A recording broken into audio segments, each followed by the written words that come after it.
ग्रंथ करण को जाते मिले समाज सब आवे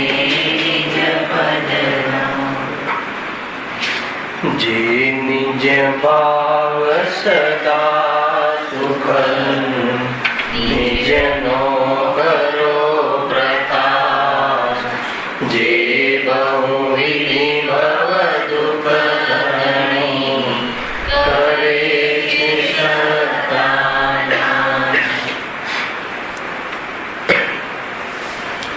आ श्री मोक्ष मार्ग प्रकाशक ग्रंथ से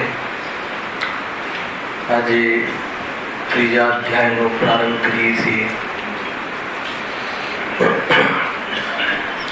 बे अध्याय नी चर्चा विशेष थई।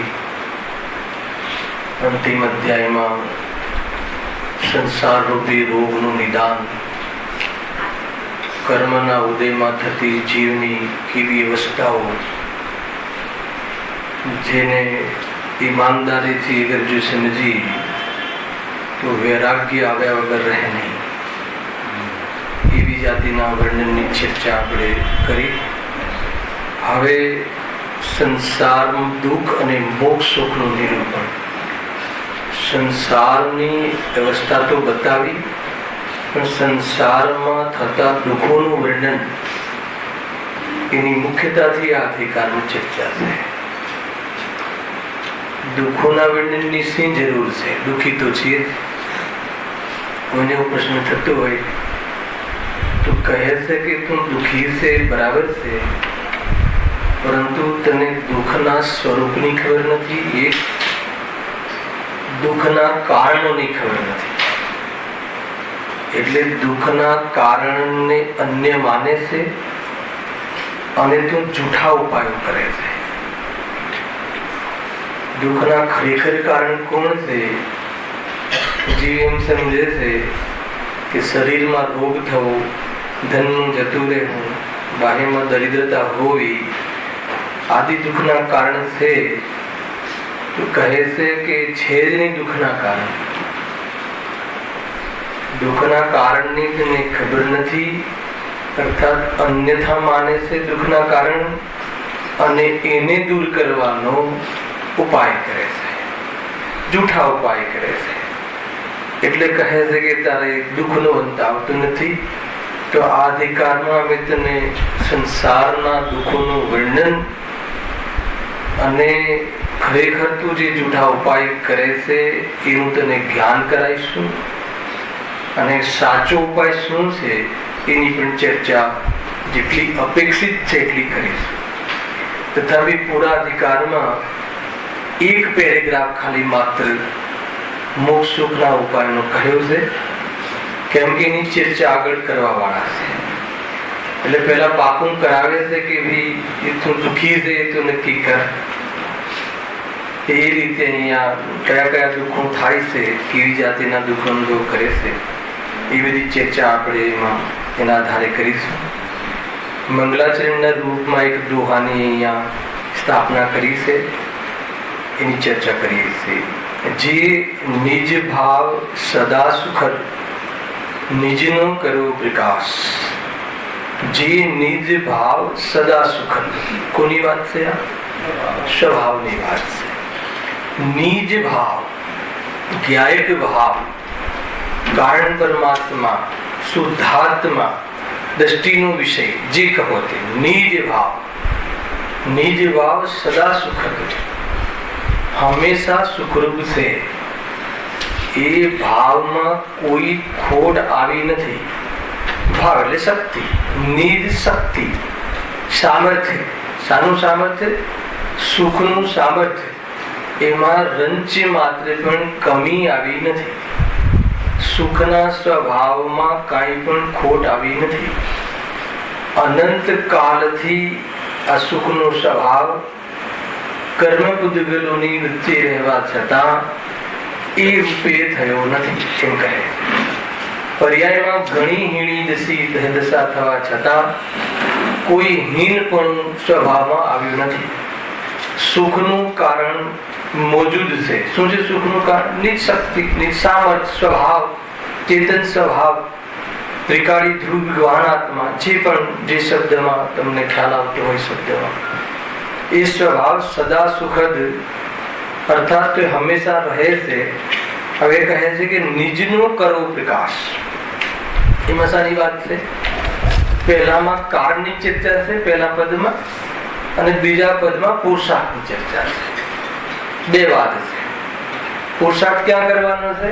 કાળ કયું આપવાનું છે બતાવી દીધું, અને કાળ આપવું, પ્રકાશ કરવો. પ્રકાશ કરવો એટલે નિજનો કરવો પ્રકાશ. પ્રકાશ કરવો એટલે જાણવું. જાણવાનો અર્થ અહીંયા કયા અર્થમાં લેવો છે? જાણકારીના રૂપમાં કે અનુભવના રૂપમાં?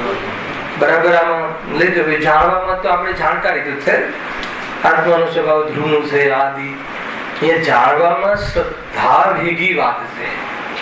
જાણવું એટલે એ પ્રમાણે તું માન, એ પ્રમાણે અનુભવ કર.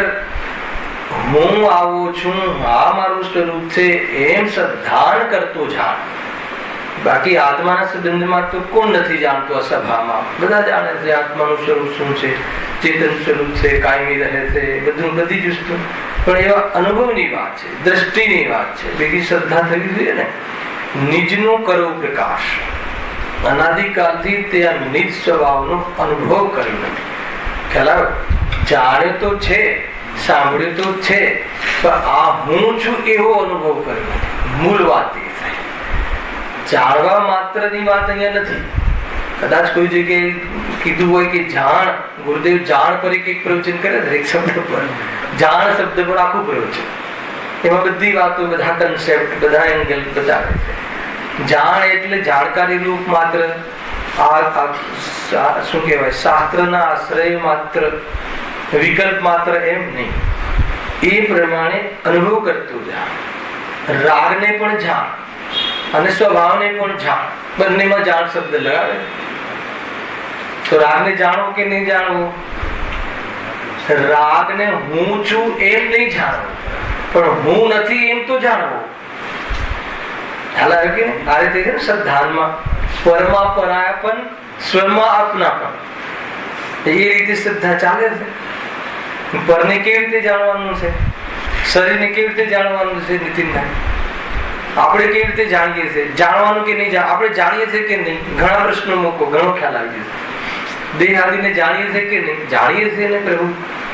જળ છે, સ્પર્શ રસ ગંધ વર્ણ છે, બધું જાણીએ છીએ. નામકર્મના ઉદયથી રચના થાય છે. હમણાં તો ઘણી ચર્ચા કરી. અમે જાણીએ છીએ દેહને, તો કે એનું નામ જાણવું નથી.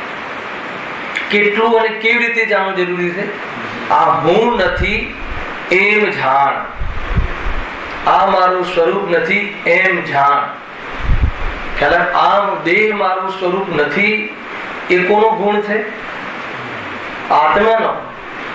આત્મા દેહ રૂપે થતો નથી એ આત્માનો વિશેષતા છે. કયો ગુણ છે?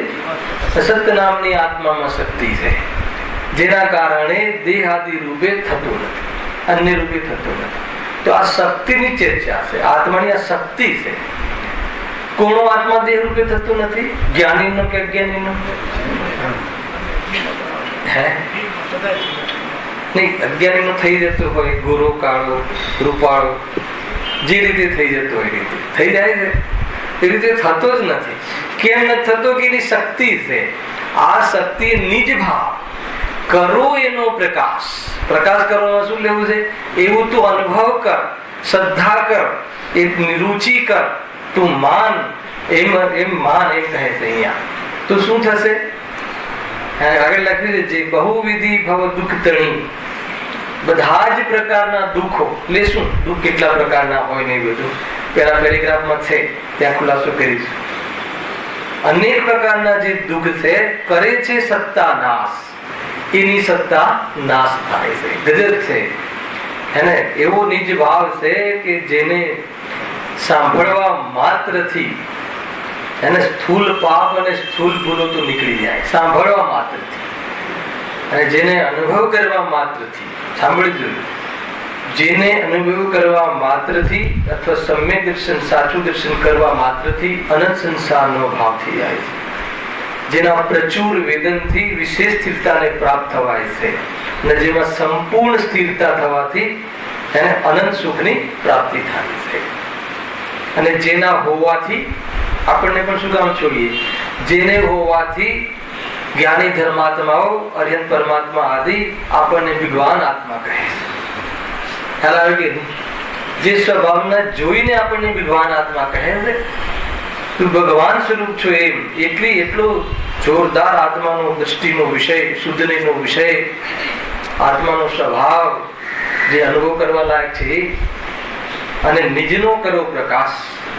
એટલે મૂળ વાત એ છે કે એના હોવાથી, એ સ્વભાવની મોજૂદગીના કારણે આજ સુધી જીવ લૂંટાયો નથી, આજ સુધી જીવ ખરેખર પરરૂપે થયો નથી. મૂળ વાત એ છે, એ મૂળ છે. આત્માની જે નિજ શક્તિ છે, ચૈતન્ય અસ્તિત્વ વાળી જે શક્તિ છે, એના કારણે એનું કોઈ જોખમ નથી. તો બધી કેમ લાભ થતો નથી? એનો અનુભવ કરતો નથી. એટલે જ્યાં એનો અનુભવ કરે છે ત્યાં જે તને જેટલા પણ તારા દુઃખના લિસ્ટ છે એ તમામ સમાપ્ત થઈ જાય છે. એના વગર સમાધાન નથી. અહીંયા કહે છે કોઈ સમાધાન નથી. એક નિજ શરણ વગર દુનિયામાં કોઈ શરણ નથી. તું જેને શરણ માને છે, જેની જે અવસ્થા, એ અવસ્થા એક ક્ષણની હોય છે.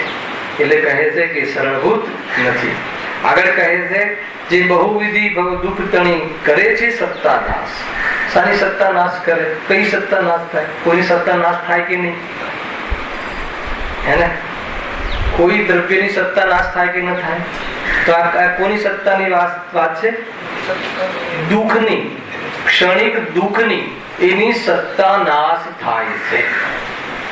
એક ગજબ છે, એક કન્સેપ્ટ છે કે આત્માનો બે પ્રકારનો સ્વભાવ છે. એક ક્યારેય નહીં બદલવાનો સ્વભાવ અને નિરંતર બદલવાનો સ્વભાવ. પ્રકૃતિનો ઉપકાર જોજો. સ્વભાવનો ઉપકાર એ છે કે જે આપણને ઈષ્ટ છે, અર્થાત જેની દ્રષ્ટિ કરવાની છે, જેના આશ્રયથી સંસાર સમાપ્ત થઈ જાય છે, જેને અનુભવ કરવાથી સંસારનું બીજ નિર્મૂળ થઈ જાય છે, ખ્યાલ કે નહીં? એવો સ્વભાવ તો એ અંશમાં ગર્ભિત છે કે જે ન બદલવાનું, આત્માનો જે ન બદલવાનો સ્વભાવ છે, દ્રવ્ય સ્વભાવ છે, એમાં જે આત્માના સુખનું કારણ છે એ તો એ અંશમાં છે.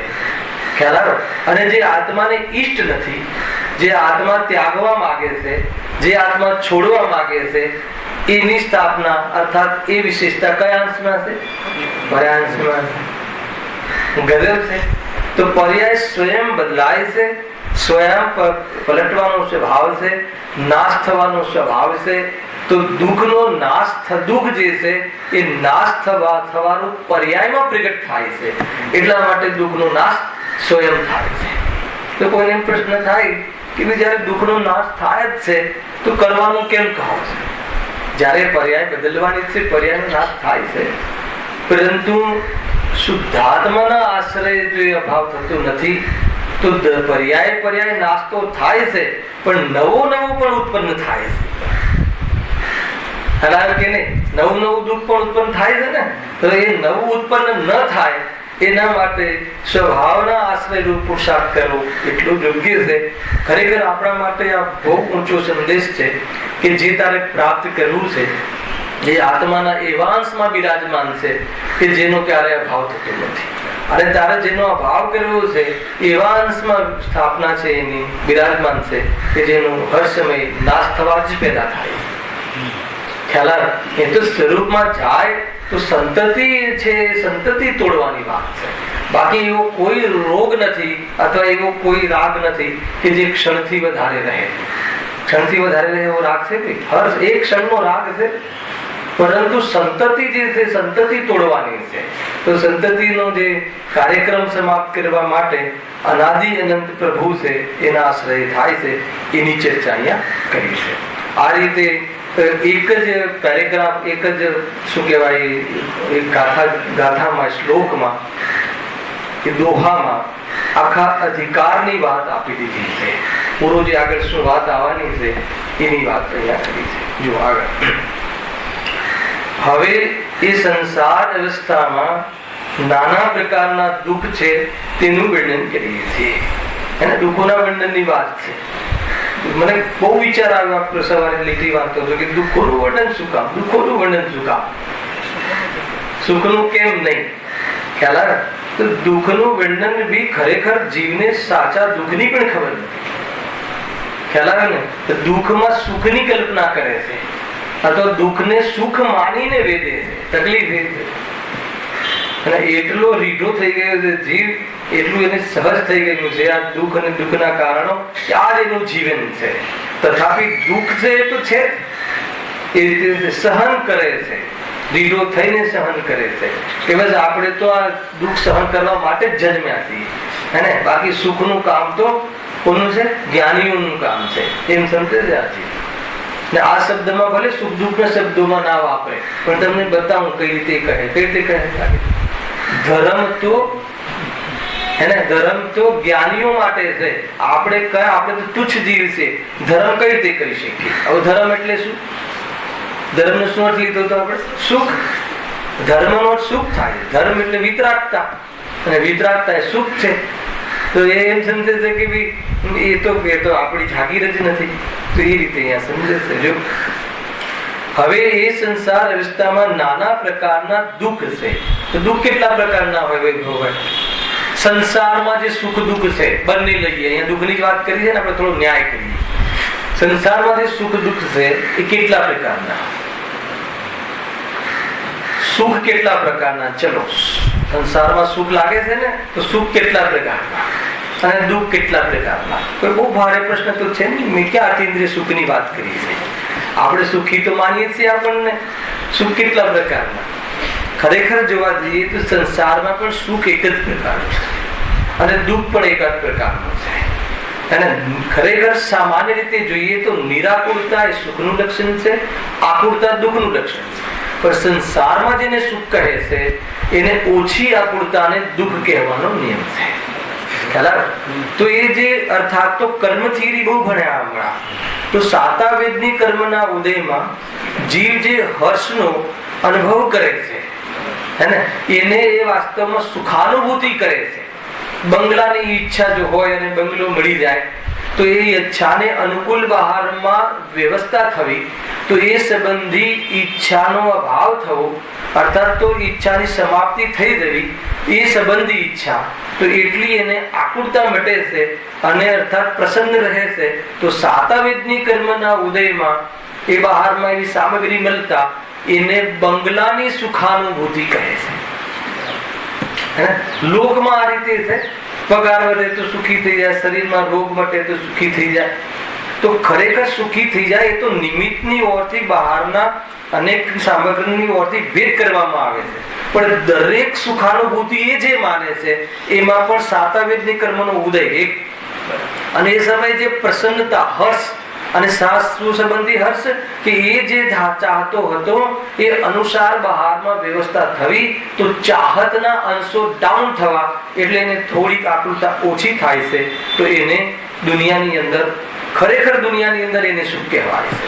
છતાં પણ ત્યાં અજ્ઞાની એવી ભૂલ કરે છે કે સુખ શામાંથી માને છે? સામગ્રી મળી એટલે કે કસાયની પૂર્તિ થઈ એટલે? બતાવો, આ બંનેમાં થઈ કે નહીં કસાયની પૂર્તિ? કસાયની પૂર્તિ થઈ એટલે સુખ થયું કે સામગ્રી મળી એટલે સુખ થયું? બતાવો. કે પછી આ બંનેમાંથી કોઈ ઓપ્શન નથી? ત્રણ ઓપ્શન મૂક્યા. ખ્યાલ આવે કે નહીં? કસાયની પૂર્તિ થઈ, ચાહતો તો ને મળ્યું, બરાબર છે, અને મળ્યું, વસ્તુ મળી, સામગ્રી, તો સામગ્રી મળી એટલે સુખી થયો, કસાયની પૂર્તિ, ઈચ્છાની પૂર્તિ થઈ એટલે સુખી થયો, કે આ બંનેમાં એકે કારણ નથી, એ જે સુખી માને છે એ સુખી થવાનું? પણ બતાવો, આ ત્રણ ઓપ્શન માંથી ટીક કરો. પેલું A, B, C. હે સી આવે? કસાયની પૂર્તિથી તો સુખ થાય નહીં. સામગ્રી તો સુખનું કારણ બહુ ભણ્યા છે આપણે. ચલો આપણે થોડું ટેસ્ટ કરીએ. કેમ સામગ્રી સુખનું કારણ નહીં? બતાવો. 500 વાર કહી છે આ ચીજ મેં અહીંયા, એક વાર નહીં. મારી પાસે પ્રમાણ છે, ટેપ રેકોર્ડ છે. બતાવો નીતિન, કેમ સામગ્રી સુખનું કારણ નહીં? નિમિત્ત તમે અનુભવથી કહો. શાસ્ત્રના શબ્દો નથી જોઈતા, બહુ સાંભળ્યા. તમે શું રિયલાઇઝ કર્યું કે સામગ્રી પોતાને યુક્તિથી કહો, પોતાના જીવનથી કહો ને તું તો કહીશ કોઈ એક જણ કહો એમ લાગે કે નહીં બરાબર ચાલી ગઈ સભા. બતાવો હર્ષદભાઈ. હા બતાવો. એ બરાબર છે પણ કેવી રીતે? મતલબ એ પ્રૂવ કરીને બતાવો કે સામગ્રીમાં સુખ નથી. પ્રૂવ કરીને બતાવો. એક તો એ લોજિક છે જેની પાસે છે. બીજું તમે પોતાના જીવનથી કઈ લોજિકલ કે જે બંગલો તમને સુખાનુભૂતિ રૂપ લાગે છે એ જ બંગલો તમને આકુરતા રૂપ લાગે છે. ક્યારેક મેં પત્નીના બધા ઘણા ઉદાહરણ આપ્યા છે તમને. જે પત્ની આપણને અનુકૂળ લાગે છે એ તેના એની જે વક્તવ્ય છે આપણા માટે જે બોલે છે એ આપણને બહુ અતિ સ્નેહરૂપ લાગતું હતું. કોઈક સમયમાં એ જ કથન એ જ બોલ આપણને આકરા લાગે છે. તો પત્ની એ શબ્દ એટલે સામગ્રી તો એની જ વસ્તુ તો, પરંતુ ક્યારેક એ વસ્તુમાં આપણને અનુકૂળ લાગે છે, ક્યારેક આપણે સુખાનુભૂતિ કરીએ છીએ અને ક્યારેક કંટાળો બોરિંગ થઈએ છીએ. કેમ?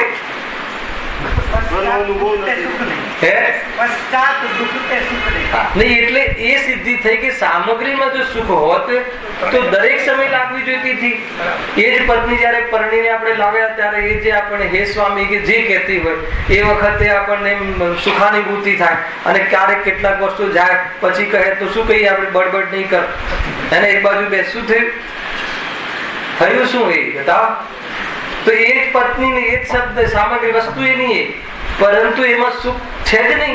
એટલે સામગ્રીથી સુખ નથી એવા તો હજારો ઉદાહરણ પોતાના જીવનથી મળે.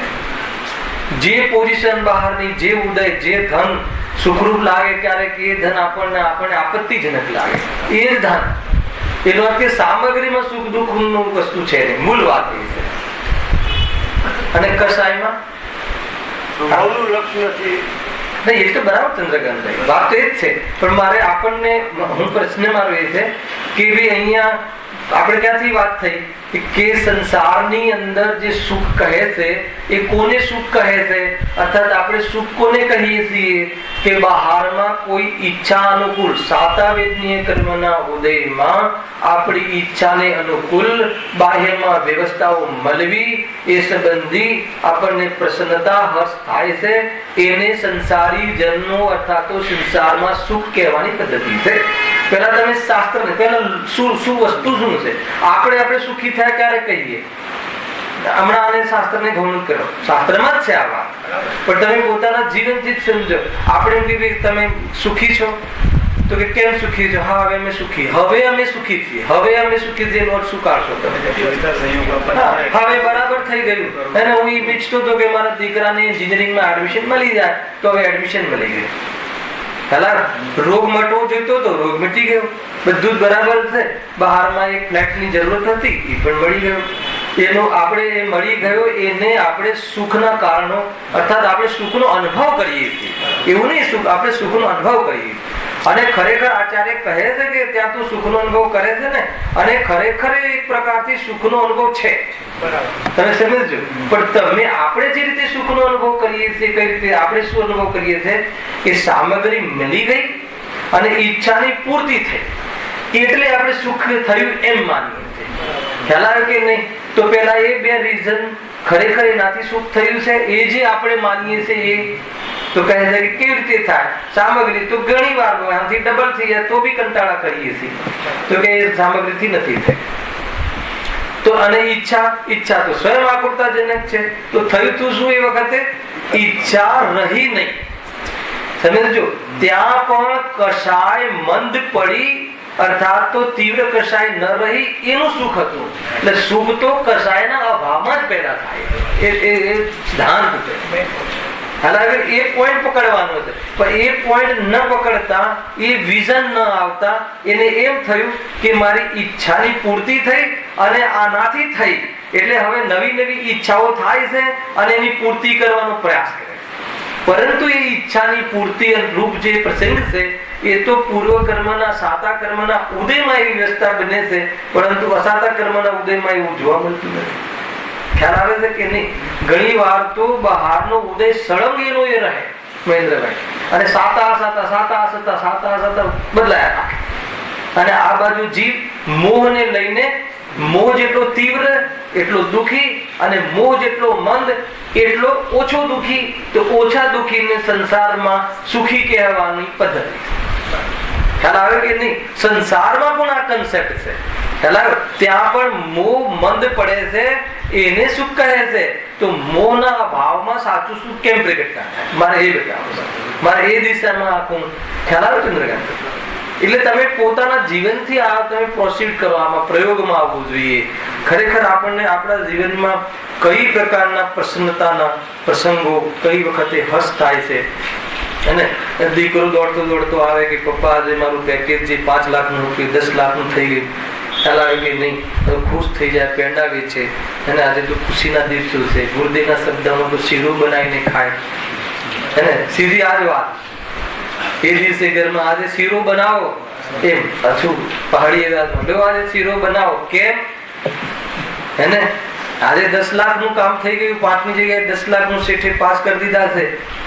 તો પ્રશ્ન એ 10 લાખ આવ્યા એટલે. અને એ જ વખતે કોઈ એવો જીવ હોય કે એને અસાતાનો ઉદય ચાલતો હોય, એને એને મતલબ કે મોટા પપ્પા હોય ને પપ્પા હોય, તો મોટા પપ્પાને આકુરતા થાય, પેટ આકુરતા થાય. ઘણા કારણ છે. એક તો અસાતાનો ઉદય નિમિત્ત તરીકે, અને એને મોહ શું, મારા દીકરાને 10 ના મળ્યા, એને આ રીતે મળ્યા. એક કદાચિત એ છોકરા પર સ્નેહ હોય, એ ભત્રીજા પર, તો પણ શું કરે, 10 ના જ મળ્યા. આટલી બધી મહેનત કરે છે, કાળી મહેનત કરે છે, 15 નું મળવું જોઈતું હતું. ખ્યાલ ગજબ છે. એટલે બહારની એક જ પરિસ્થિતિમાં જીવ અનેક પ્રકારની, કોઈ દુઃખની અનુભૂતિ કરે, કોઈ સુખની અનુભૂતિ કરે. તો એ સુખ દુઃખની અનુભૂતિ જે છે એ કષાય અનુસાર સંયોગ જે છે ને ઉદય અનુસાર છે, અને દુઃખ હે ને એ કષાય અનુસાર છે. તો એની જે કષાય ઓછી હોય તો ઓછું દુઃખ થાય, કષાય વધારે હોય તો વધારે દુઃખ થાય. આ કઈ વાર મેં સિદ્ધાંતો અહીંયા કહ્યા છે. એટલે અહીંયા આપણે આપણો ચોર પકડવો જોઈએ. આપણો ચોર શું છે ને, આપણને બસ મળી ગયું નહીં, તને ખ્યાલ નથી, એ સંબંધી તારો વિકલ્પ ડાઉન થયો, કષાયના અંશ ડાઉન થયા, એટલે તને અંદરમાં સાતા લાગે છે. ખરેખર સાતા વેદની કર્મ તો નિમિત્ત છે, અને બહારની સામગ્રી તો પરદ્રવ્ય છે. એ તો સીધું સુખ દુઃખનું નિમિત્ત કારણ પણ નથી. કેમ? કેમ કે એ વસ્તુના રહેતા હું દુઃખી પણ થાઉં છું, અને એ વસ્તુના રહેતા હું સુખી પણ થાઉં છું. એટલે એ વસ્તુ સુખ દુઃખનું કારણ નિમિત્ત કારણ પણ નથી. તો નિમિત્ત કારણ કોણ? કે એ વખતે સાતાનો ઉદય હોય. ખ્યાલ આવે કે નહીં? અને આ બાજુ જીવની કષાય મંદ હોય, સમજમાં આવે છે? તો એ વખતે ઓછી આકુરતા થાય છે. ખ્યાલ આવે છે? પરંતુ એ વખતે મિથ્યાત્વ પણ ચાલે છે. કે શું ચાલે છે? કે મને તો આ ચીજ મળી ગઈ એટલે સુખી થઈ ગયો. તો હવે શું કરે છે? એ કસાય ઓછી થઈ, એનાથી સુખનું કારણ છે, એ સુખ થયું છે, એ જો એ દિશામાં જો જાય તો કસાય સંપૂર્ણ કેવી રીતે મટે એ જઈને શ્રી ગુરુને પૂછે. કે નહીં? અને જો એ દિશામાં ચાલ્યો જાય કે આ સામગ્રી મળી એટલે સુખી થયો, તો આ સામગ્રી ક્યાંથી મળે એ શોધે. તો દુનિયામાં કઈ એવા ગુરુ મળી જાય ગલીના કે ચલ તને આ સામગ્રી માટે ઘણા જંતર મંતર છે, ચાલ. તો એ દિશામાં જાય. હાલ આવે છે કે નહીં? યાર છે એક જ પોઈન્ટ. જો આટલો પોઈન્ટ સમજી જાય ને તો નિજનો કરો પ્રકાશ. નિજ શક્તિ ત્યાં છે. જો તારી શક્તિ કશાય રહિત, કશાયના અભાવ કરવાની શક્તિ છે, કશાય રૂપ ન થવું એ તારો સ્વભાવ છે, અને એ હર સમય હર પર્યાયમાં કશાય જે મંદ પડી જાય છે એ નોંધ કે મટી પણ શકે છે. તો એ પ્રમાણેની તને પદ્ધતિ છે, તું તૈયાર થા. આ પ્રોસેસ ખ્યાલમાં આવે કે નહીં ભાઈ? આજ થાય જ આપણી સાથે. એને થોડું મતલબ ડોલર ઊંચો થઈ જાય અને પેમેન્ટ બરાબર આવી જાય તો બસ આજે તો મજા પડી ગઈ છે. સરકારનું જે થવું એ થાય. આપણે ત્યાં તો પૈસા આવી ગયા. હવે એ શું માને સુખાનુભૂતિ અનુભવ કરે છે, પણ એ ખરેખર અચાય સુખ છે કે નહીં? સુખ જે સુખ થયું એ સુખ છે કે નહીં? અનેક અપેક્ષાઓ છે. ખરેખર જોવામાં આવે તો એનો જે સ્વભાવ છે, સુખી સુખનો સ્વભાવ, શાંતિનો સ્વભાવ તો શાંતિમાંથી જ આવે, પરંતુ એનું જે જોડાણ જે છે ને એ શાંતિ કશાય સાથે મેળવીને કરે છે. એટલે વાસ્તવમાં એ શાંતિ નથી, પ્લસ આત્માના આધારે થવા વાળી શાંતિ નથી પ્રીતિ. એ તો સહજ પર્યાયની અંદર, ગર્ભિત શુદ્ધતાની અંદર એવી પ્રકારની કશાયના મંદ પડીને તીવ્ર કશાયના ભાવરૂપ સ્વભાવનું વર્તું બને છે. પરંતુ એમાં વેદ જ્ઞાન કરીને પકડતો નથી એટલે કામ થતું નથી, પકડાઈ દીધું હોય. મતલબ કે આત્માનો જે વિતરાગ સ્વભાવ છે ને, આમ પેટીમાં પેક નથી. આત્માનો જે જ્ઞાન સ્વભાવ છે પેટીમાં પેક નથી, હર સમય એનું પ્રતિનિધિત્વ કરતી પરિણતિ ખીલતી હોય છે, પરંતુ એના પકડમાં નથી આવતું. એટલે કહે છે કે અનુભૂતિ સ્વરૂપ ભગવાન આત્મા અનુભવમાં આવી રહ્યો છે. આ વેદાઈ રહ્યો છે, જણાઈ રહ્યો છે, જાણી રહ્યો છે. અનુભવ એટલે જ્ઞાન લેવું છે. ત્યાં આ જ્ઞાન થઈ રહ્યું છે ને, એ આત્મા છે, હે ને, એ અનુભવાઈ રહ્યો છે. પણ એ જ્ઞાનમાં ગે ઝલકે છે, પર ગે તો એ ગે સાથે સંધિ કરી લે છે અને એનું લક્ષ્ય કરીને પાપ પરિણતિ કરે છે. અને એ પ્રમાણે એનો અવસર જે સમયનો જે પ્રગટ અવસર છે એ પણ છોડી દે છે. ત્રિકાલ અવસર તો હર સમય મોજૂદ રહે છે. આ વિરાટીની નાની મોમેન્ટો છે, તમે વિચાર કરજો. હું એમ નથી કહેતો કે આપણને શાંતિ થાય છે, કોઈ અતિન્દ્રિય સુખ છે, એ અર્થમાં નથી. પરંતુ એમાં કોઈ પોત જરૂર છે, કેમ કે તીવ્ર કષાય નર ખરેખર તો મંદ કષાયનું સુખ જ નથી. તો સુખ કયું છે? ત્યાં તીવ્ર કષાય ન રહી એ મોમેન્ટ છે. એટલી એને આકુરતા નથી રહેતી, પરંતુ એને શું ગ્રંથિ ભેદ ના કરે. હેલા, ગ્રંથિ ભેદ ના કર્યો એટલે શું કર્યું એને કે એને ઉપરથી ગ્રંથિ બાંધી. કઈ ગ્રંથિ બાંધી કે એની સુખ તો જોરદાર થયું. એક બંગલામાં આટલું સુખ મળે તો હવે 2 બંગલા કરીશું તો સુખ ડબલ થઈ જશે. હેલા કે નહીં? અને એમાં જીવન પૂરું થઈ જાય છે. 2-4 બંગલા થાય અને હે ને પરદ્રવ્યને તો ભોગવી શકતો નથી, અને ભોગવવાની આસક્તિ ઘણી પણ સામર્થ નહીં, એટલે બહુ પરેશાન થઈ જાય છે જીવ. આ બધા પણ પહેલું છે. ચક્રવર્તી પાસે સામગ્રી બી ઘણી, આસક્તિ બી ઘણી અને સામર્થ્ય બી ઘણું. હેલા કે નહીં? આપણી પાસે સામગ્રી કદાચ પુણ્યના ઉદય ઘણી હોય, આસક્તિ તો ઘણી હોય, વાસના તો, પરંતુ પર્યાયનું સામર્થ્ય એક મતલબ કે 2 લાડવા ખાય પછી ત્રીજો ખાવાની તાકાત બી ના રહે. મેને મતલબ કે એને શું કહે, તો એ રીતે છે. તો કહે છે કે આ બધું સ્વરૂપ છે. કષાયમાં પણ જે એક ઘણા અંતર પડે છે, તો જ્યાં કષાયના અંશ ડાઉન થાય છે એ અંશ ડાઉનમાં જીવની શાંતિ વર્તાય છે. ત્યાં પણ આ જીવને એમ થાય છે કે મને જે મંદ કષાય થઈ અને મંદ કષાયમાં લાભ થયો અને બહારમાં પુણ્યના ઉદયથી સામગ્રીથી લાભ થયો, તો કહે છે કે પછી એ લાભ માટે ઉલટો પુરુષાર્થ કરે છે. આ બુદ્ધિ સાચું સુખ તો છે જ નહીં. એ જે માને છે સુખાભાસ છે, એ કષાયની મનતામાં સુખ માને છે, એ જે સામગ્રીમાં સુખ માને છે એ તો સુખનો આભાસ છે. પણ ત્યાં પણ જે આકુરતા ઘટી છે, શાસ્ત્રમાં છે, મોક્ષમાં પ્રકાશકમાં, કે ત્યાં પણ જે આકુરતા ઘટી છે એ સામગ્રીને લઈને નહીં, એ કષાયની મનતાને લઈને નહીં, પરંતુ જે કષાય રહી નહીં તીવ્ર એને લઈને આકુરતા ઘટી છે. એટલે ઓન ધ કોન્ટ્રી તો એક પ્રકારથી એ સ્વભાવમાં જવાથી સુખ મળે છે. અગર એ દિશામાં એ જે પકડી લે કે ભાઈ કષાય જો આટલી કષાય જતી રહે તીવ્ર અને સુખ મળે તો એ સ્વભાવ કેવો હશે એમ કરીને સ્વભાવનો આશ્રય લઈ લે, તો એ સુખ પછી અતિન્દ્રિય સુખ પ્રગટવાની પુરુષાર્થ ચાલુ થઈ જાય અને એ બીજી દિશામાં જાય તો વાત થઈ ગઈ. એ થઈ ગયું ત્યાં સુખની વાત છે. વાસ્તવમાં ન સંસારમાં સુખ છે, ન સંસારમાં સુખનું કારણ છે. સંસાર તો દુઃખનો પિંડ છે, સંસાર સ્વયં રોગ છે. એની ચર્ચા આપણે આગળ જેમ આવશે એમ કરીશું. સંસાર એટલે શું એ પહેલા આપણે નક્કી કરવું પડશે. સંસાર શું છે? સંયોગ એ સંસાર નથી, કે નહીં? જીવ સંયોગ ને સંસાર માને છે. બૈરા છોકરા ગાડી વાડી લાડી છે એને સંસાર માને, એ સંસાર નથી. તો સંસાર શું છે કે પરદ્રવ્યનું લક્ષ્ય કરવું અને પાપરૂપ પરિણામ થવું, એ સંબંધ રાખવો, એનું નામ સંસાર. અને સ્વરૂપમાંથી સંસરણ થવું, સ્વરૂપની ઓળખ એ કથન છે. અને બહારમાં સંસાર કોને કહેવાય? પદાર્થ થોડી સંસાર. એ પદાર્થ સાથે લક્ષ્ય કરી અને એની સાથે સંબંધનું જાળવણી કરવી, એ બધું સંસાર. હા, એનું નામ સંસાર છે. કોઈ પરદ્રવ્ય સંસાર નથી. તો પછી આ કેમ આવે છે કે મતલબ ચક્રવર્તીએ બધું છોડી દીધું. ખ્યાલ આવે છે? તો કહે છે કે રાગ હોય ત્યાં સુધી સંબંધ રહે છે, અને રાગ ન રહે પછી સંબંધ રહેતો નથી. ખ્યાલ આવે કે નહીં? તો જ્યારે રાગ ન રહે તો પછી બહારમાં પદાર્થો રહેતા નથી, એટલે બહારથી બતાવવામાં આવે છે કે બૈરા છોકરાને છોડ એટલે બૈરા છોકરાનો રાગ છોડ, એમ છે. બૈરા છોકરાને છોડવાની વાત છે જ નહીં, એને છોડી શકતો જ નથી. હા, એને પકડ્યા હોય તો તું છોડે ને? ત્યાગ ગ્રહણ સુનિશ્ચિત શક્તિ છે. હા, ત્યાગ તું ગ્રહણ કરતો નથી તો ત્યાગ કરવાની વાત ક્યાં? તું ગ્રહણ શું કરી? તું માન્યતા મારા છે એમ શું ગ્રહણ કરી? તું રાગ, તો એને છોડ. એ સંસાર છે. એ બધી ચર્ચાઓ આમાં આવવા વાળી છે. બહુ સુંદર સુંદર ચર્ચાઓ છે. આપણી ભૂલ ક્યાં થાય છે? આપણી દુઃખનું કારણ શું છે?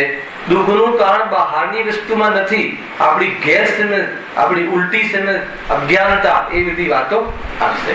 હવે અહીંયા કહે છે કે સંસાર અવસ્થામાં નાના પ્રકારના દુઃખ છે. સુખની ચર્ચા થઈ ગઈ. હવે દુઃખ કેટલા પ્રકારના? કયા કયા દુઃખ છે રાકેશભાઈ તમને?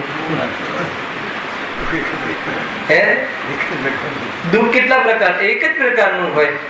એ તો બહારના નિમિત્તોને લઈને શરીરમાં ઉલટું લઈ લો. રોગ છે, આ છે, ધન જતું રહ્યું, ઇજ્જત જતી રહી, બહારમાં પ્રતિકૂળતા. ખરેખર તો સંસારી જીવને સુખ દુઃખની કલ્પના કેવી રીતે કરે છે ખબર છે? પ્રતિકૂળતામાં દુઃખ માને છે અને અનુકૂળતામાં સુખ માને છે. સંસારી જીવની આ પદ્ધતિ છે. જ્યારે સિદ્ધાંત એમ કહે છે કે ન કોઈ પદાર્થ પ્રતિકૂળ છે કે ન કોઈ પદાર્થ અનુકૂળ છે, એવી જો સત્ય બુદ્ધિ તારી પ્રગટ થઈ જશે તો સુખી થઈ જશે. હા, મેં આ છે. પણ આપણા લોકોનું જે સુખ દુઃખનું જે આપણે ત્યાં કઈ રીતે સમજે? થોડી અનુકૂળતા મળે, જાત્રાએ જઈએ તો હા ટિકિટો મળી ગઈ, સુખ મળી ગઈ હશે. હા, મળી ગઈ સુખ. ટિકિટો મળી ગઈ તો અડધા બીજા ડબ્બામાં આવે છે, તરત દુઃખ. ખબર નહીં આનો સુખ દુઃખ બી કેવા પ્રકારના કલ્પનામાં જ છે ને. ઘડીમાં એ રીતે છે, ઘડીમાં એ રીતે છે. સિનેમામાં થાય છે, થઈ રહ્યું. હા, નિરંતર થાય છે આવું બધું. તરત જ દુઃખી થઈ ગયું હતું, દુઃખી થઈ ગયા ને. તો અહીંયા કહે છે કે એવું છે નહીં. ન કોઈ પદાર્થ અનુકૂળ છે, ન કોઈ પદાર્થ પ્રતિકૂળ છે, પરદ્રવ્ય છે. અને એ તારા જ્ઞાનમાં ઝલકવાનું માત્ર જ્ઞેય છે. અને એ ઝલકવાનું જ્ઞેય છે એ તો કથન માત્ર છે. જાણવાની શક્તિ તારી છે અને જાણવાનો સ્વભાવ તારો છે, કરવાનો સ્વભાવ નથી. ખ્યાલ આવ્યો ને? એ રીતે પોતાનો સ્વભાવનું અપનત્વ જાગૃત થઈ જાય તો કહે છે કે તાત્કાલિક તને નિરાકુરતા થાય. હર પોઝિશનમાં કોઈ બી ઘટના આ સ્વરૂપ છે. બરાબર છે? એટલે આપણને આપણામાંથી જ શોધવાનું. સુખ કઈ બહાર નથી. ખ્યાલ આવે કે નહીં? અને દુઃખ પણ કઈ બહાર નથી. ત્યાં ને ત્યાં સમજવાનું છે. દુઃખ માત્ર એક સમયની પર્યાયમાં ગેરસમજથી છે અને ગેરસમજની જગ્યામાં સુખ છે. તમે સમજ? ત્રિકાલ સુખ તો ઊંચું છે જ, પણ એ ગેરસમજ મટી તો ત્યાં ને ત્યાં સુખ છે. બીજું ક્યાંથી દુઃખ અને સુખ નું ક્યાં છે? એ રીતે છે. સુખી થવા માટે પસીનો પાડી દે છે, કહે છે કે અહીંયા સુખી થવાનો એક પ્રયાસ જ નથી. એ તો મજૂરી છે. મજૂરીમાં સુખ ન મળે અને મજૂરી કરીને સુખ ન મળે. ખ્યાલ આવે કે નહીં? ઉલટો માર્ગ છે. હવે એ સંસાર અવસ્થામાં નાના પ્રકારના દુઃખ છે તેનું વર્ણન કરીએ છીએ. કારણ કે જો બીજું લોજિક, કારણ કે જો સંસારમાં પણ સુખ હોત તો સંસારથી છૂટવાનો ઉપાય શા માટે કરીએ? આ બીજું લોજિક. ખ્યાલ આવે? સંસારમાં સુખ છે જ નહીં તો તને ભ્રમ છે. કોઈ અવસ્થા વિશેષમાં તને સુખ લાગી જાય તો એ ભ્રમ છે. ખ્યાલ આવે કે નહીં? અને અહીંયા એટલા માટે અમે સંસારના દુઃખોનું વર્ણન કરીએ છીએ કે તને એ ત્યાગવાનો ઉપાય કરવાનો પુરુષાર્થ જાગૃત થાય. જો સંસારમાં સુખ હોત તો સંસારથી છૂટવાનો ઉપાય શા માટે કરીએ? ખ્યાલ આવ્યો? અને આપે છે ને, જો સંસાર વિશે સુખ હોત તો તીર્થંકર ક્યું તાજત.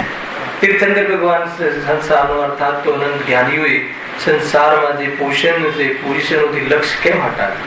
કેમ કે કોઈ પણ પોઝિશનમાં, કોઈ પણ પદમાં, કોઈ પણ લૌકિક પદમાં, કોઈ પણ બહારના કર્મ ઉદયમાં થવા વાળી અનેક પુણ્યમાં મોટામાં મોટી પરિસ્થિતિમાં પણ સુખ હોત તો એવી પરિસ્થિતિ તીર્થંકરોને ક્યાં નહોતી, એવી પરિસ્થિતિઓ બહારના ચક્રવર્તી આદિને ક્યાં નહોતી. તો કેમ એમને એ બધું છોડી અને જંગલમાં વસી અને ચિદ્રૂપમાં તદ્રુપ થઈ અને એકદમ મતલબ કે આનંદનો ધામ વસાવી લીધું, એનું એ શું કામ એમને ખ્યાલ આવે કે જે ચીજોમાં આપણે સુખ માનીએ છીએ તે ચીજો સંબંધી લક્ષ્ય છોડ્યું તો જરૂર કંઈક આપણામાં મિસ્ટેક છે. ખ્યાલ આવે કે નહીં? જે ચીજોમાં આપણે સુખ માની રહ્યા છીએ તે ચીજોમાં તે પરિસ્થિતિઓનું લક્ષ્ય છોડ્યું જ્ઞાનીઓએ અને સ્વરૂપનું લક્ષ્ય કર્યું તો જરૂર કઈ આપણે ભૂલ થઈ રહી છે કે આપણે સુખ માટે કોઈ બીજી દિશામાં પ્રયાસ કરી રહ્યા છે. એમ અહીંયા કહેવું જો આ સંસારમાં અનેક પ્રકારના દુઃખ છે. અનેક પ્રકાર, હવે ખ્યાલ આવી ગયો, દુઃખ તો એક જ પ્રકારનું છે પણ અનેક પ્રકારના. એટલા માટે છે ને કે કર્મજનિત દુઃખ ને ગતિજનિત દુઃખ ને 4 ગતિઓમાં અલગ અલગ પ્રકારના મનજનિત દુઃખ. દુઃખ તો એક જ પ્રકારનું છે પણ એમાં નિમિત્ત શું બન્યું એ નિમિત્તની મુખ્યતાથી એ દુઃખોમાં અલગ અલગ સમજમાં આવે એટલા માટે એને ભેદ કરીને કહેવામાં આવે છે. બાકી કોઈ બી પ્રકારમાં માની લો કે કોઈને કરોડ રૂપિયા જતા રહે અને કોઈને 1 રૂપિયો જતો રહે અને બંનેને આકુળતા થાય તો 1 રૂપિયા વાળી આકુળતા અલગ હશે અને 1 કરોડ વાળી આકુળતા અલગ હશે. આકુળતા તો સમાન જ હશે. ખ્યાલ આવે કે નહીં? અને એક ઢોરને ભૂખ લાગે અને એક રાજાને ભૂખ લાગે અને ભૂખ લાગ્યા પછી બંનેને જે અનાજ આદિ મળે અને એમાં જે પણ તૃપ્તિ થાય એ તૃપ્તિ બંનેમાં અલગ અલગ હશે. ભિખારીની તૃપ્તિ અને રાજા અને ઇન્દ્રોની જે ભોજન સંબંધી તૃપ્તિ અલગ અલગ હશે, એક જ હશે. એમાં કોઈ અંતર પડતું નથી. સંસારમાં જે સુખ કહેવાય છે અને દુઃખ કહેવાય છે એ દુઃખાનુભૂતિ ખરેખર સમાન જ છે. પરંતુ અનેક શબ્દ જે 2-4 વાર કહ્યો એ અનેક માત્ર એટલા માટે કે બહારમાં કોઈને અનેક પ્રકારના નિમિત્તો બનતા હોય છે, અનેક પ્રકારના કર્મબંધ કર્યા હોય છે, તે પ્રમાણેની પોઝિશનો બને છે. પણ જ્યાં આકુળતા જેટલી થાય છે એ દુઃખ છે. અને આકુળતા કોના કારણે થાય છે? કશાયના કારણે. એ વાત મુખ્ય છે. અને કશાય મટી શકે છે. કેમ? કેમ કે સ્વભાવ નથી. કેમ કે અનંત તીર્થંકરોએ કશાયને પણ મટાવી છે. આ રીતે ભરોસો કરાવવો પડે છે કે જો મટે છે ને આગળ 9મા અધિકારમાં આખું પ્રશ્ન છે. આ સંસારમાં અનેક પ્રકારના દુઃખ છે એટલા માટે જ સંસારથી મુક્ત થવાનો ઉપાય કરીએ છીએ. સંસારમાં દુઃખ છે એનું વર્ણન કેમ કરવામાં આવ્યું? આમાં મળ્યું એને મટાડવાનો ઉપાય કરે એટલા માટે અહીંયા કહ્યું છે. એમ અહીંયા છે જીવ એટલો નગરો થઈ જાય છે કે દુઃખ દૂર કરવાનો ઉપાય જ નથી કરતો. મતલબ કે એવો સેટ થઈ જાય છે, અભ્યાસ થઈ જાય છે કે નહીં આપણે તો ભાર જ ઊંચો કરવાનો છે, બીજું આપણું કઈ છે જ નહીં. કોઈ મોક્ષ કઈ આપણા માટે થોડી છે. એ તો મોક્ષ તો મહાન વ્યક્તિઓ માટે છે. જીવ એમ થશે આજે આપણામાં ભેદ કરી દે. આ બધું જે ઊંચું વાંચન ને આ તેને ધર્મ બદલ તો તમને મુબારક હે ને, આ મારા માટે તો છે જ નહીં. ખ્યાલ કેમ? તમારા માટે શું છે? ખાલી દર્દ છે, મોક્ષ છે જ નહીં. અરે જેટલા પણ મોક્ષ ગયા ને એ બધા નિગોદ થી આવેલા છે. મોક્ષ માંથી આવેલો જે મોક્ષ માં જાય એ નિગોદ માંથી આવેલો જે મોક્ષ માં જાય. જરા પણ આપણને પોતાને કમ નહીં સમજવાનું. જે રીતે કમ નથી રીતે કમ નહીં સમજવાનું. જેટલી કમીઓ છે કમીઓનું ધ્યાન કરવું. બરાબર સમજવું? કમીઓનું જ્ઞાન કરવું. આ કમીઓ મારો સ્વભાવ છે એમ અનુભવ ન કરવો. અને જેટલું સામર્થ છે એ સામર્થનું માત્ર જ્ઞાન નહીં કરવું. આ મારો સ્વભાવ છે એમ અનુભવ કરવું. એનું નામ સમ્યક દર્શન છે, એનું નામ પુરુષાર્થ. કમજોરીનું જ્ઞાન કરવું. કમજોરી મારો સ્વભાવ છે એમ અનુભવ ન કરવો. આ તો જીવ કમજોરીમાં અભ્યાસ થઈ ગયો છે. શું કરીએ? આપણે તો કમજોર જ છે. આપણે તો આવું છે ને, આપણે તો આ રીતે જ રડવાનું. એ રીતે આમ મતલબ સહજ થઈ જાય છે. એટલો રીઢો ગુનેગાર કેમ હોય? એ બસ આપણે તો માર જ ખાવાનું. તો એમ છે નહીં. અને એટલો દરિદ્ર નથી જીવ. ખરેખર દરિદ્રતા એ આત્માનો સ્વભાવ એ રીતે ચાલે છે. અત્યારે આપણે બસ સહજ થઈ ગયા. જે પણ કામ કરી રહ્યા છે સહજ થઈ ગયા કે આપણને ફાવી ગયું. ક્યાં ફાવી ગયું? બરાબર ફાવી ગયું છે. બસ આજ વૈતરું કરવું, મરી જવું, પાછું વૈતરું કરવું, ફાવી ગયું. પ્રેક્ટિસ છે. એવી પ્રેક્ટિસ છે કે હવે પ્રેક્ટિસ એટલી સહજ થઈ ગઈ છે કે બસ ઈઝી લાગે. Take it easy.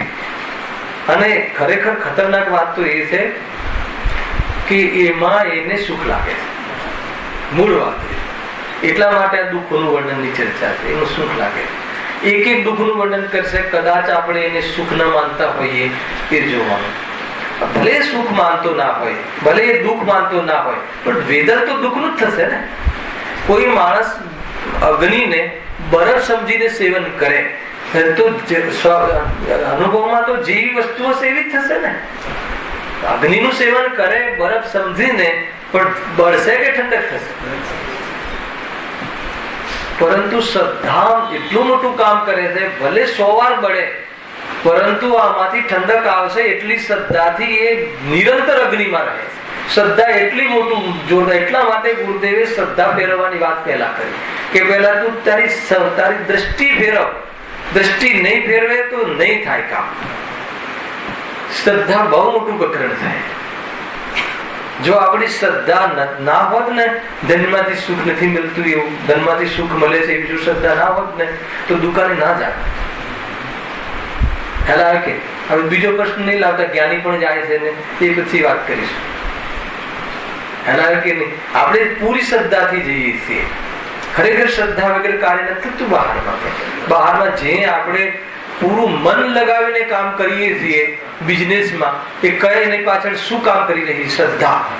ઉલટી શ્રદ્ધા. શું શ્રદ્ધા છે કે નહીં, આ મને સુખના કારણ થાય એટલે ત્યાં વળગી રહ્યા છે, નહીં તો નહીં વળગે. હવે એમાંથી સુખી થવાય છે કે નહીં, તો પણ દુઃખી તો થાય, પણ નહીં. કોઈક વાર થવાશે. ઘણા થઈ ગયા છે. કોણ થઈ ગયા છે?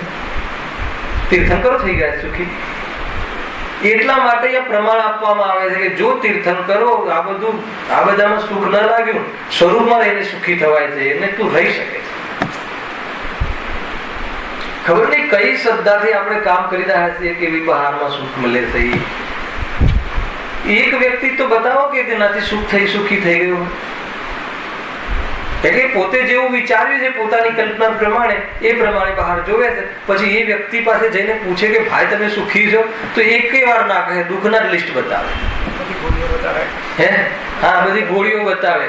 સવારે આ, બપોરે આ બધી બતાવો. હવે જ્યાં એ બધું ખરેખર દૂરથી ડુંગર ચડ્યા હમણાં એવું છે. જયારે ચડે ત્યારે પસીનો પડે કે ભાઈ નહીં, આ તો ડુંગરો છે એવું છે. એટલે ખરેખર સ્વરૂપમાં ગયા વગર કોઈ જગ્યાએ મતલબ કે ઉપાય છે નહીં. એટલા માટે એક એક ચીજ અહીંયા ખોલીને કહેશે. જો વળી જેમ નિપુણ વૈદ્ય રોગનું નિદાન તથા એ રોગજન્ય અવસ્થાનું વર્ણન કરી રોગીને રોગનો નિશ્ચય કરાવી પછી તેનો ઈલાજ કરવાની રુચિ કરાવે છે. જબરજસ્ત ઉદાહરણ આવ્યું, જબરજસ્ત બધું જ વાત આમાં આવી. સુંદર ચર્ચા છે. પંડિતજી પોની અહીંયા ઉદાહરણ લીધું છે વૈદ્ય. એમના લગભગ 80% અધિકારમાં વૈદ્યના ઉદાહરણ તો હોય. વૈદ્યક વિદ્યા એમને જ્ઞાનમાં હશે. અહીંયા વૈદ્ય શું કામ લીધો? એક છે વૈદ્ય, અને કાલે જ મલાડમાં ચર્ચા કરી હતી આપણે. એક હોય છે વૈદ્ય અને એક હોય છે ડોક્ટર, વર્તમાન ચિકિત્સા, અને એક આપણી પ્રાચીન ચિકિત્સા જે છે એમાં શું અંતર છે ભાઈ ભગવાન કલ સુનાય था? જે ડોક્ટર હોય છે, જે આ વૈદ્ય હોય છે, એ નાડી જોવે. નાડી જોઈને આપણને આપણો રોગ બતાવે કે જો તમને આ થયું છે, તમને અંદરમાં પેટમાં મરોડ આવે છે, તમને આ રીતે છે, ઉલટી થવાની ઈચ્છાઓ થતી લાગે છે, એને માથું દુખતું લાગે છે, તમને આ બધું થાય છે કે હા થાય છે. અને ડોક્ટર શું કહે? આપણને પૂછે શું થાય છે તમને. ખ્યાલ આવે કે અંતર ખ્યાલ આવે બંનેમાં? બહુ મોટી વાત છે આની અંદર. સામાન્ય દેવશાસ્ત્ર ગુરુની સ્થાપના થશે આની અંદર આવે છે. તો ડોક્ટર આપણને પૂછે કાં તો રિપોર્ટ કરાવડાવે, ત્યારે નક્કી કરે. અરે વૈદ્ય નાડી જોઈને કહી દે કે એનાથી શું લાભ થાય? કે જે રોગનું નિદાન બરાબર કરે છે, તો આનો ઈલાજ પણ સાચો હશે એવી શ્રદ્ધા થાય. રોગ એટલું બતાવી દીધું. આનાથી આમાં એક બીજો રોગ પણ ચાલે છે, ખબર છે કયો? તાકી સર જ્યોતિષ. આનો લાભ લે છે લોકો. આપણે કોઈ પણ વ્યક્તિને ચીનુભાઈ તમે મારા ઘરે આવો, હું તમને 5-7 દુઃખ કહું, એ તમને લાગુ પડે છે. હાથ જોયા વગર ખાલી હાથ જોવાનું તો એક વચ્ચે સાધન લાવી દેવાનું. તમે કામ બહુ કરો છો પણ તમને જશ નથી મળતું. નહીં, હા કે કામ બહુ કરું, જશ નથી મળતું, ફિટ થઈ જાય. બરાબર છે ને રાજેશભાઈ? થાય છે કે ખરેખર તમારી ભાવનાઓ બહુ સારી છે પણ કોઈ કદર નથી કરતું. નહીં, હા કે નહીં? એટલે આવી 5-7 વાતો કહું ને, ભગવાન બનતા વાર ના થાય લૌકિકમાં. ખ્યાલ આવે છે કે નહીં? ઉલટા રસ્તે લઈ જાય. એનો ઉપાય છે, જીવ છેતરાય છે. આ રીતે છે. અહીંયા તો વાત એ છે કે જે વૈદ્યની વાત અહીંયા કરી છે એ નાડી જોઈને જો વળી જેમ નિપુણ વૈદ્ય લીધું રોગનું નિદાન, પેલા રોગનું નિદાન કરે કે તમને આમ થાય છે, તમારે આ રીતે થાય છે, અને એ પ્રમાણે બરાબર હા કે હા સાહેબ આ રીતે જ થાય છે, આ રીતે જ થાય છે, રોગનું નિદાન કરે તથા રોગજન્ય અવસ્થાઓનું વર્ણન કરી રોગનો નિશ્ચય કરાવે. રોગજન્ય અવસ્થા બરાબર છે ને. આપણે રોગજન્ય અવસ્થા એટલે કયો અધિકાર? બીજો અધિકાર. કર્મના ઉદયમાં જો કોઈ જીવને સવારે તો કરોડપતિ હોય, રાતે રૂઢપતિ થઈ જાય. બોલો આ કર્મનો નાટક છે કે નહીં? એ રીતે એક રોગજન્ય અવસ્થા બતાવી સંસારમાં, કર્મજન્ય અવસ્થા. એટલે આ રીતે રોગજન્ય અવસ્થાઓ બતાવે કે આ રીતે થાય એટલે આમ થઈ જશે, આ રીતે થાય પગ એકદમ સૂમ થઈ જાય. અને એ પ્રમાણે બરાબર એ પ્રમાણે અવસ્થાઓનો નિશ્ચય કરાવે. એનો નિશ્ચય કરાવે પછી શું કરે? તેનો ઈલાજ કરવાની રુચિ કરાવે. પછી ઈલાજની રુચિ એટલે વિશ્વાસ કરાવે કે આ પ્રમાણે કરીશ, પરહેજ પાડીશ, આ પ્રમાણે તું એક્સરસાઇઝ કરીશ, આ પ્રમાણે કરીશ, આ એનો ઈલાજ છે, તો એ ઈલાજથી તને જરૂર મળશે. એ પ્રમાણે આખી આ વિધિ ચાલે છે. ખ્યાલ આવે છે? એના અંતર્ગત જે દેવશાસ્ત્ર ગુરુનું પકડ છે રાકેશભાઈ, દેવશાસ્ત્ર ગુરુની શ્રદ્ધા એ સૌથી બહુ અહેમ વાત છે. આ લક્ષણ જો ના હોય, જે આપણે માર્ગમાં જઈએ છીએ એ માર્ગ બતાવનારી ગાઈડ પર વિશ્વાસ ના હોય, એનું શ્રદ્ધાન ના હોય તો એ કાર્ય નહીં થાય. બહુ મોટો વિષય છે. આપણે 9મા અધિકારમાં ત્યાં ખુલશે, ચાલવાનું છે. બહુ જોરદાર વિષય. જે સુગુરુ છે, જે દેવશાસ્ત્ર ગુરુ છે, એ સ્વયં આપણા દેવ, આપણા ગુરુ, એ સ્વયં આ માર્ગે ચાલ્યા છે. આ માર્ગે ચાલી અને આપણને બતાવે. જે બતાવે છે એ હિતકારી છે. પેલા તો એટલો ભરોસો હોવો જોઈએ. વિતરાગ માર્ગ હિતકારી છે એ શ્રદ્ધાન હોવું જોઈએ. આત્માની શ્રદ્ધાની વાત નથી, સમ્યક દર્શનની વાત નથી. સમ્યક દર્શનના પૂર્વમાં વિતરાગ માર્ગમાં સુખ છે. અને જે બતાવી રહ્યા છે, કોણ બતાવી રહ્યું છે? સ્વયં ચાલે છે, સ્વયં એ પ્રમાણે અનુભવ કરે છે, એ બતાવે છે. ખ્યાલ આવ્યો? માનો કે આપણે વૈદ્યનો વિશ્વાસ કઈ રીતે કરીએ? વૈદ્યનો વિશ્વાસ બતાવો. પેલા આપણે ડોક્ટર પર જરા ખુલાસો કરીએ. 2 રીતે. એક તો એની ડિગ્રી જોઈએ, બીજું એ લાલચી છે કે નહીં. 2 વસ્તુ જોઈએ. 2 વસ્તુ જોઈએ ને કે ભાઈ ડોક્ટર પાસે જવું છે, પેલા ડિગ્રી ક્યાંથી કરી છે, કઈ છે, ફોરેનર રિટર્ન છે કે નહીં, આનો માં સર્જન છે કે નહીં, તો એનો અર્થ શું કે એનું જ્ઞાન છે કે નહીં. એનું જ્ઞાન હોય તો યોગ્ય નિદાન કરશે. એટલા માટે જ્ઞાન હોવું જરૂરી છે. બરાબર છે? બીજું પછી કોઈ કે જ્ઞાન તો છે પણ બહુ લાલચી છે. લાલચી હોય તો શું કરે? પછી રવાડી ચડાવી દે. હે ને? 1 સિટિંગ ની જરૂર હોય દાંતની, પરંતુ 5 સિટિંગ માં બોલાયા રાખે. 5 ગુણ્યા 500 2500. લાલચ થઈ કે ના થઈ? અને અત્યારના આપણે વેપારી બધા જોરદાર છે. તું 5 સિટિંગ નહીં કર, 2500 એક સાથે લઈ લે, પરંતુ ઈલાજ કર, અમને 5 નો સમય નથી. ચાલે છે ને આ બધું ગોટાળા? તો કહે છે કે એ જે લાલચી હોય, લાલચ હોય, તો એ યોગ્ય નિદાન નહીં કરે. તો એટલા માટે એ 2 જો અવગુણ હોય, લાલચી હોય અને જ્ઞાન ઓછું હોય અથવા જ્ઞાન ના હોય, તો એ ડોક્ટરને આપણી શ્રદ્ધા કામ કરે. એ શ્રદ્ધા ત્યાં થતી નથી. પણ એ ભણેલો છે અને ખરેખર લાલચી નથી. એની ફી સિવાય એને જરા પણ લાલચ નથી. લૌકિકની વાત. હવે આપણે જે વૈદ્ય છે, આપણા વૈદ્યમાં 2 ગુણ છે કે નહીં? એક વિતરાગતા, એક સર્વજ્ઞતા. વિતરાગતા છે એટલે મારું અહિત કરવાનો ભાવ આવે જ નહીં. લાલચ છે નહીં મારી પાસે કોઈ, એટલા માટે એક તો એ થઈ ગઈ. બીજું શું છે? સર્વજ્ઞ છે એટલે પણ કોઈ માર્ગ બતાવવામાં ભૂલ નહીં કરે, કેમ કે બધું જાણે છે. કેવી પ્રકારના દુઃખો હોય છે એ બધી એમને ખબર છે. એટલા માટે એ વૈદ્યની વાત કરી. હવે એવા વૈદ્ય આપણને દુઃખ અર્થાત તો એ રોગ બતાવે, રોગનું વર્ણન કરે અને ઈલાજની રૂચિ કરાવે. એ છે એટલે દેવશાસ્ત્ર ગુરુનો બહુ મોટો રોલ છે આત્મકલ્યાણમાં. જેને દેવશાસ્ત્ર ગુરુ શબ્દનું સ્વરૂપ ખબર ના હોય અને એની શ્રદ્ધા ના હોય, એ આ માર્ગમાં કદાચિત કોઈ બુદ્ધિથી અર્થાત તો કોઈ કસાયની નિંદામાં વાત ગમી જાય તો પણ કહે છે કે આગળ નથી વધી શકતો. અને આ વાત મને એટલા માટે ખ્યાલમાં આવે મહેન્દ્રભાઈ કે આપણને અન્ય સંપ્રદાય સાંભળજો બરાબર, અન્ય લોકો જે અન્ય દેવતાઓ દેવી દેવતાઓને માનવા વાળા છે, એને દેવી દેવતાઓનું ફેક્ટર્સ આપણે વચ્ચે ન લાવીએ. માત્ર આપણે સીધી એક દ્રવ્ય બીજા દ્રવ્યનું ન કરે અને ખરેખર જે પ્રમાણે કર્મ ઉદય હોય એ પ્રમાણે થાય છે. આ બધી અવસ્થાઓ આ રીતે બને છે. તમે આ જે સિદ્ધાંત કહો તો એમને બહુ પસંદ આવી જાય. અને જો રાગ ના હોય, જો તને તારા દીકરા પ્રત્યે દ્વેષ ના હોય, રાગ ના હોય તો તને દુઃખ ન થાય. જો પડોશીનો દીકરો પડી જાય છે તો તને દુઃખ થાય છે કે ના સાહેબ? ને તારો દીકરો પડી જાય છે તો કેમ દુઃખ થાય છે? કે તે તારો માને છે એટલે ને, કે પડી ગયો એટલે, કે મેં મારું માન્યું એટલે. આ વાત તક ચોટે છે. બરાબર છે? એનો અર્થ એ થયો કે વિતરાગતામાં સુખ છે અને આ વિતરાગતા બતાવે એ જ સાચા ગુરુ હોય. આટલી વાત કરીએ એને, પણ પછી જેવી સભા આપણી પતે અને પછી કે ભાઈ હવે શું પ્રોગ્રામ છે, કે મારે ગણપતિ લેવા જવું છે. ખ્યાલ આવે કે નહીં? ગણપતિ બુકિંગ કરાવવું છે, મૂર્તિ બુકિંગ કરાવી. શું થયું? તો જે શ્રદ્ધા છે એ કઈ શ્રદ્ધા છે? આભાસ છે, એ માત્ર બુદ્ધિમાં એને ખબર પડી છે, સ્વીકાર આવે છે કે નહીં? તો એ સ્ટેજમાં આપણે છીએ કે નહીં જોવા માટે અમે તેમને ઉદાહરણ આપ્યું. કેમ કે આ તો પ્રેક્ટિકલ છે. ઘણા મિત્રો મળે છે તો આપણે થોડી શું વાંચો છો સાહેબ એમ પૂછે તો આપણે એને આ બધું બતાવીએ, અભ્યાસ કરીએ છીએ. બહુ ગમાડે, બહુ ચર્ચા કરે, પણ છતાં એની એટલી એને જે દેવ, અરે મેં કીધું કે પછી એ દેવનું માનવાનું શું અર્થ? જે પ્રયોજનની સિદ્ધિ તો થતી નથી અને આપણે કોઈને પ્રસન્ન તો કરી શકવાની માર્ગ જ નથી, કોઈ પ્રસન્ન થતું જ નથી, તો પછી એ દેવની સેવા કરવાનો શું અર્થ? ખ્યાલ આવે કે નહીં? એક ભાઈએ મને પૂછ્યું તો તમારા ભગવાનમાં, તમારા મંદિરમાં દેવ કેમ છે?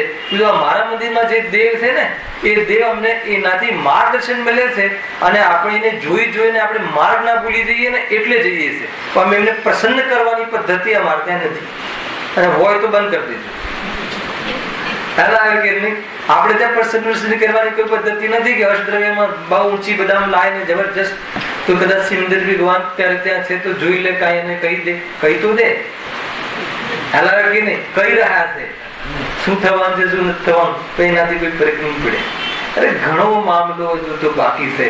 ઊંચી વાતો પણ એટલી જ જોરદાર છે, મતલબ કે આત્મતત્વ જ્ઞાનની, પણ એના પહેલા જે પાત્રતા, જે ભૂમિકા છે એ વાતમાં પણ ઘણા ગોટાળા હોય.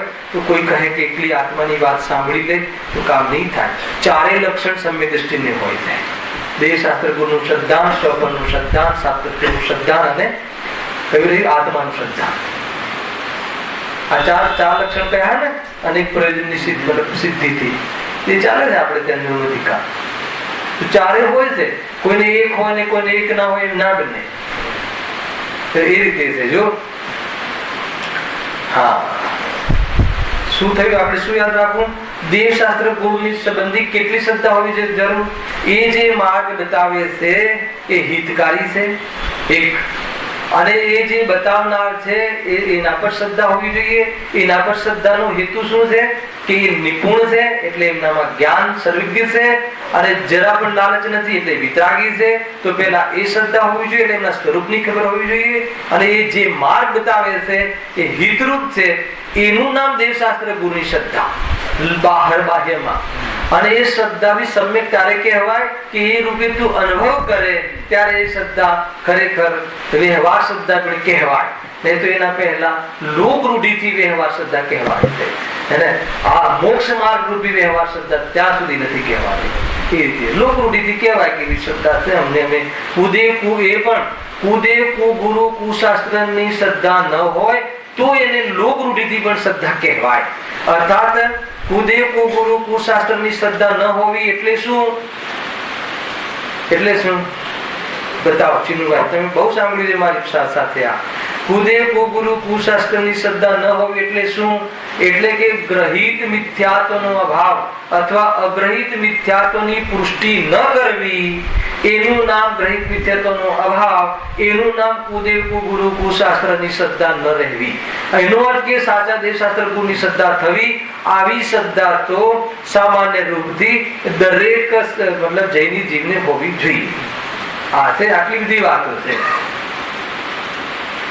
ગમે એટલી આત્માની ઊંચી વાત સાંભળતો હોય અને પેટમાં દુખે અને દોરો બંધાવાનો ભાવ આવ્યો તો કહે છે કે સમજમાં નથી આવતું, તને કોઈ રીતે કહેતા એ તો ઠીક છે. કોઈ જ્ઞાન વિશેષ હોય તો એમાં શું છે, કોઈને ગણિત જોરદાર હોય, કોઈનું ભૂગોળ જોરદાર હોય, કોઈનો ઇતિહાસ જોરદાર હોય, તો કોઈનું સમયસાર જોરદાર હોય, બહુ મોટી વાત. કોઈનો કરનાર યુગ જોરદાર હોય. બુદ્ધિમાં તો એટલી બુદ્ધિ તો અત્યારે આમે માતાના પેટમાં બાળક જયારે બુદ્ધિ શીખીને આવે છે વિષય, તો બહુ મોટી વાત નથી. વિષય શીખવાની વાત નથી, એનું પ્રયોજન છે આત્મકલ્યાણ માટે. આત્મામાં જવા પહેલા આત્મા કેવો છે જાણવું જરૂરી છે, પરંતુ એમાં સમર્પણ, એની શ્રદ્ધા ના આવે ત્યાં સુધી કોઈ કાર્ય થતું નથી. એટલા માટે અહીંયા દુઃખોના વર્ણનમાં સંસારથી મુક્ત થવામાં એક બીજી એમને એડ કર્યું કે એ જે રોગનું નિદાન, રોગજન્ય અવસ્થાઓનું વર્ણન કરી, રોગીને રોગનો નિશ્ચય કરાવી પછી તેનો ઈલાજ કરાવવાની રુચિ કરાવે છે, તેમ અહીં પણ પ્રથમ સંસાર રોગનું નિદાન તથા સંસાર રોગજન્ય અવસ્થાઓનું વર્ણન કરી સંસારી જીવને સંસાર રોગનો નિશ્ચય કરાવી તેનો ઉપાય કરવાની રુચિ કરાવે છે. એવી સુંદર ચર્ચા અહીંયા પ્રારંભિક ભૂમિકામાં કરી છે. કાલ બાકી ચર્ચા કરે. શહેર જાન